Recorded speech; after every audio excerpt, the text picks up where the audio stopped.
जळगाव जिल्ह्यातील भुसावळ तालुक्यातील साक्री गावात एका विहिरीत 2 अल्पवयीन शालेय विद्यार्थिनींना ढकलून त्यांची हत्या करण्यात आल्याची धक्कादायक घटना घडली. या घटनेमुळे संपूर्ण भुसावळ तालुक्यासह जळगाव जिल्हा हादरला आहे. घटनास्थळी तणावपूर्ण वातावरण असून पोलीस घटनास्थळी हजर झाले आहेत. तसेच सदर तरुणींचे मृतदेह एका विहिरीतून काढण्यात आले आहेत. या प्रकरणी पोलिसांनी एका तरुणाला ताब्यात घेतले असून त्याच्याकडून या प्रकरणी माहिती घेण्यात येत आहे. या घटनेबाबत मिळालेल्या माहितीनुसार भुसावळ तालुक्यातील साक्री गावात 2 9वीतील विद्यार्थिनी ट्युशनसाठी घरातून निघाल्या होत्या, परंतु त्या ट्युशनला पोहोचल्याच नाहीत असे ट्युशन घेणाऱ्या शिक्षकांनी विद्यार्थ्यांमार्फत त्यांच्या घरी कळवले.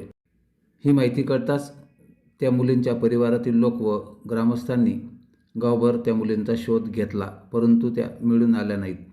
दरम्यान आज सकाळी सुमारे 9 वाजेच्या सुमारास गावातील सोपान महादेव फेगडे यांच्या शेतातील विहिरीजवळ दोन्ही मुलींच्या शालेय बॅगा आढळून आल्या. त्यामुळे संशय बळावला. तात्काळ विहिरीत शोधकार्य सुरू करण्यात आले. घटनेची माहिती मिळताच तालुका पोलीस ठाणे व बाजारपेठ शहर पोलीस ठाण्याचे अधिकारी व कर्मचारी घटनास्थळी पोहोचले. दुपारी 12 वाजण्याच्या सुमारास सुमारे 1.5 तासाच्या अथक प्रयत्नानंतर या मुलींचे मृतदेह बाहेर काढण्यात आले.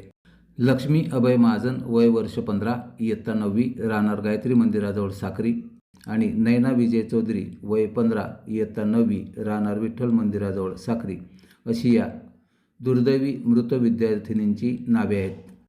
त्या जनता हायस्कूल साक्री येथे शिक्षण घेत होत्या.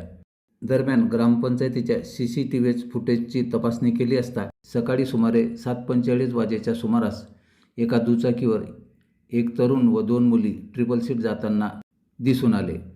मात्र अंतर अधिक असल्याने वाहनाचा क्रमांक व तरुणाची ओळख स्पष्ट होऊ शकली नाही. पोलिसांनी गावातील रोहन नरेंद्र चौधरी याला ताब्यात घेतले असून त्याच्याकडून माहिती घेतली असता मीच दोघींना विहिरीत ढकलल्याची कबुली त्याने दिली आहे, परंतु त्याने असे का केले याचा शोध पोलीस घेत आहेत. घटनास्थळी हजारोंच्या संख्येने ग्रामस्थ उपस्थित झाले होते. तसेच आरोपीवर कठोरात कठोर कारवाई करावी अशी भूमिका घेतली आहे.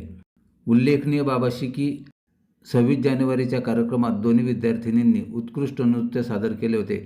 तसेच लेझिम पथक व वाद्यवृंदात त्यांनी सहभाग घेतला होता. त्यांच्या या कामगिरीबद्दल ग्रामस्थ, शाळा व आयोजकांच्या वतीने त्यांचा सत्कारही करण्यात आला होता. आनंदात साजरा झालेला तो दिवस आणि आजची ही दुर्दैवी घटना, त्यामुळे संपूर्ण गावात हळहळ व्यक्त केली जात आहे.